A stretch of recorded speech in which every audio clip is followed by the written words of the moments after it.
Welcome everybody back to our lovely show, Direct Damage, where I'm going to be asking painful questions to our lovely panel once again, Carl, Jamin and Harry MTG. Welcome back everybody. Hope you had a fantastic time last time and didn't go home with too many bruises. Today's painful question is netdecking okay if you were trying to win at FNM and your tournaments? Yeah. I feel like this one's an easy one. What? Yeah? You think?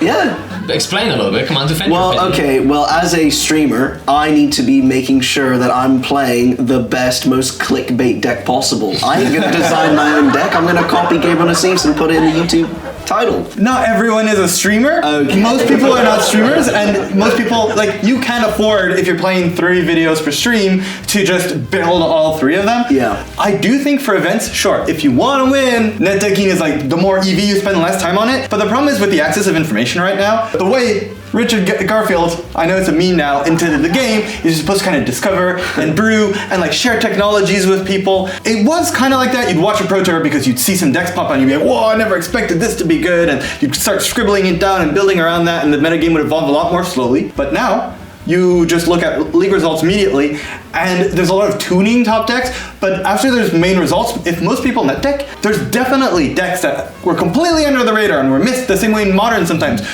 Cards that existed pop up together in a new deck, and it's not that the cards are new, it's just no one had really bothered brewing or looking into it, so netdecking kind of kills the formats a lot. People are complaining, oh, the format needs bannings because it's so stale. But that's just a game evolving. To quote another very oftenly cited person in Magic, Mark Rosewater is basically always telling everyone not to tell people how to have their fun. And if people are having fun these days by going on the internet and, you know, seeing a deck that they can have fun with, then just let them enjoy their thing. Like, we're past the point of alpha where Richard Garfield told us how to play, and I think players with access to the internet can enjoy the game. I think that Carl makes a really good point though, because thinking back to Modern 3-4 years ago, KCI, Clark Glen Ironworks, the combo deck, it was legal in Modern for almost over a year, and it was only discovered later on, and that's when it dominated the Pro Tour 25. While netdecking is commonly done, I think that I sort of agree with Carl. People are too tunnel vision with their deck lists, and then metagames don't evolve. But then you even get an advantage by netdecking.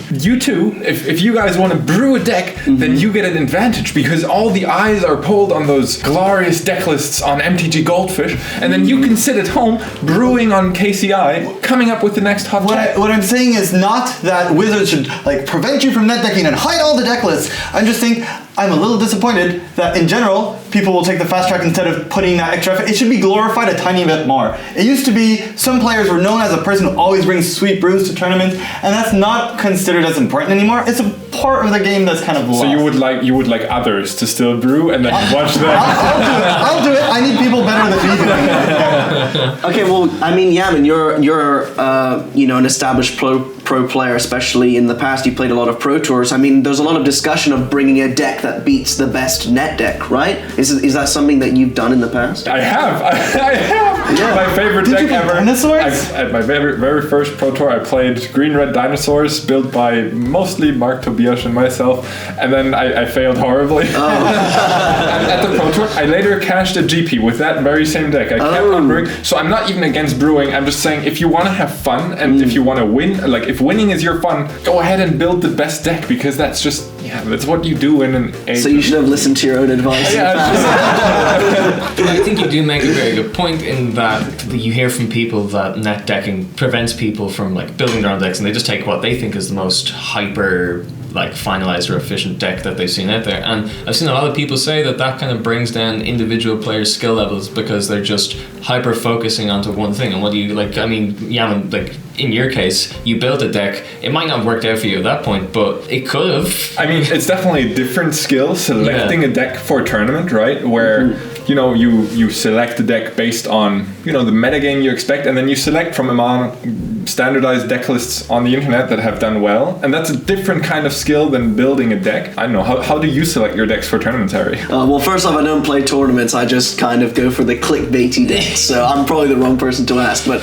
I genuinely think that you should just I like to play the best deck, what I think is the best deck, and someone else can worry about brewing their own deck. So the thing is, this all applies to like tournaments and stuff like that, but like just for like local play and like FNM, surely it's fine to like net deck. You're not bothered building a deck, right? Like, I mean, Carl, you don't build a deck every every time you go and play. Like, no. Well, I don't have that kind of money. Yeah. But I do think that that's even worse of a situation where who are you impressing at FNM? Who are you impressing at your table with your friends? The point of Magic you're playing there is not necessarily to win because there's no stakes. So then you're even more encouraged Okay. not net deck. That's where you get to play your pet decks. Force Jund even if it's bad. That's the perfect occasion.